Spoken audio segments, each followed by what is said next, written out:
জীবনের first time অত দামি একটা ডিসপ্লের গ্লাস চেঞ্জ করার চেষ্টা করব। এই মোবাইলটা যার একচুয়ালি তেন বহুত হাউস করিয়া লইছিল আর 10-15 দিনের মাথাত এই মোবাইল আত থেকে ফরিয়া ডিসপ্লের গ্লাসটা একবারে কিন্তু ভাঙি যায়। আমি চেষ্টা করবো কিন্তু ডিসপ্লেটার একবারে অরিজিনাল যেটা আসলো ওইভাবে বানাবো। আর এত দামি একটা মোবাইল আমার তো তুলিয়া দেওয়ার লাগে তানে ধন্যবাদ। আর আমার উপরে বিশ্বাস করিয়া দিছুন, যেহেতু আমি বিশ্বাসটা পুরোপুরি রাখার চেষ্টা করব। তখন জায়গা গফ করতে করতে প্রায় মোবাইলও গ্লাস কাটিং করা আমি শুরু করে দিছি। প্রায় 45 মিনিট ট্রাই করার পর আলহামদুলিল্লাহ খুব সুন্দরভাবে আমি গ্লাসটার খাটিয়ে আলাদা। আর এই ডিসপ্লেগুলো অ্যাকচুয়ালি সার্ভিস সেন্টার থেকে লাগাইলে 25 থেকে 30,000 টাকা লাগে যায় একটা ডিসপ্লে। গ্লাসটার পুরোপুরি খাটিয়ে আমি মোবাইলে লাগাই একবার চেক করলাম, ডিসপ্লেটা খুব সহি সালামতে আছে। দেখিয়া ডিসপ্লের যেগুলো গ্লু আসলো খুব সুন্দর করিয়া আমার মোটর দিয়ে খুব সুন্দরভাবে আস্তে আস্তে করে তুলিয়া ফেলে দিল। এই ভিডিওটা কোনো জায়গায় 10x থেকে 12x পর্যন্ত করা আছে, বেজান স্পিড করা আছে। আপনারা এতে কম সময়ে বেশ জিনিস দেখাইবার লাগে। মোবাইলটারে পুরোপুরি ওসিও গুলো রিমুভ করিয়া যেগুলো তুরা ওসিও গুলো আসলো ওইগুলো আমার একটা কেমিক্যাল দিয়ে আমি সবগুলো খুব সুন্দরভাবে আস্তে আস্তে করিয়া রিমুভ করে নিলাম। যেহেতু জানো ডর অত দামি একটা ডিসপ্লে,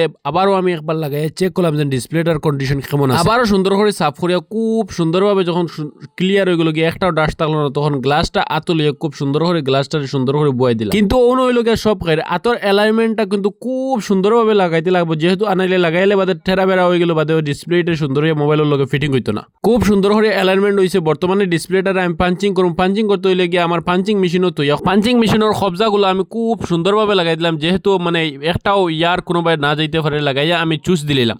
চুইস দেওয়ার পরে প্রায় 1.5 থেকে 2 মিনিট বাদে অটোমেটিক দেবা আপনারা পাঞ্চিং খুব সুন্দরভাবে করে লইছে। আর এটা অ্যাকচুয়ালি দামি ডিসপ্লে আদি পাঞ্চিং করা লাগলে বহুত রিস্ক, এর লাগে আমি মেশিন দিয়ে পাঞ্চিং করছি। আপনারা দেখতে আগে তো আমি অ্যাকচুয়ালি আদি পাঞ্চিং করতাম, এখন তো কিন্তু মেশিনের সাহায্যে পাঞ্চিং পুরো সুন্দর করে করা যায়। পাঞ্চিংটা সুন্দর করে হওয়ার বাদে আমি বাবলস রিমুভারের মধ্যে ঢুকাই দিলাম। আর বাবলস রিমুভারের বটম চুইস দিয়ে প্রায় 5 থেকে 10 মিনিট অপেক্ষা করার পরে আমি চুইসটা বন্ধ করি। কিছু সময় অপেক্ষা করার বাদে অটোমেটিক ডোরটা খুলে দিব। যখন অটোমেটিক ডোর খুলবো তখন খোলার বাদে আমি ডিসপ্লেটারে সুন্দর করে বা করে আপনারা দেখাইবার চেষ্টা আপনারা দেখতে পাচ্ছেন। আপনারা মুখে দিয়ে চাইয়াও কইতে পারবেন ডিসপ্লেটা কতটুকু সুন্দর হয়েছে। একবারে মানে একটা বাবলস এবং একটা ডট নাই, খুব সুন্দরভাবে হয়েছে। আমি আশা করি এমন ভাবে ফিটিং করবো যাহাতে মানে কাস্টমার বা অন্য কেউ বলা বুধু পাইতো না এটা অ্যাকচুয়ালি গ্লাস চেঞ্জ হয়েছে না নাই। আর মেশিন দিয়ে পাঞ্চিং আর বাবলস রিমুভার করার কারণে ডিসপ্লেরও রিস্ক নাই, প্লাস হইল গিয়া মানে ডিসপ্লেটা একবার অরিজিনালের মতো দেখতে লাগবে, কোনো একটা স্পট। আপনারা গফর করে আমার প্রায় 90% কাম করা শেষ। এখন বর্তমানে চেক করবো ক্যামেরার বা ফিস ক্যামেরা ফ্রন্ট ক্যামেরা খুব সুন্দরভাবে ওয়ার্ক করেন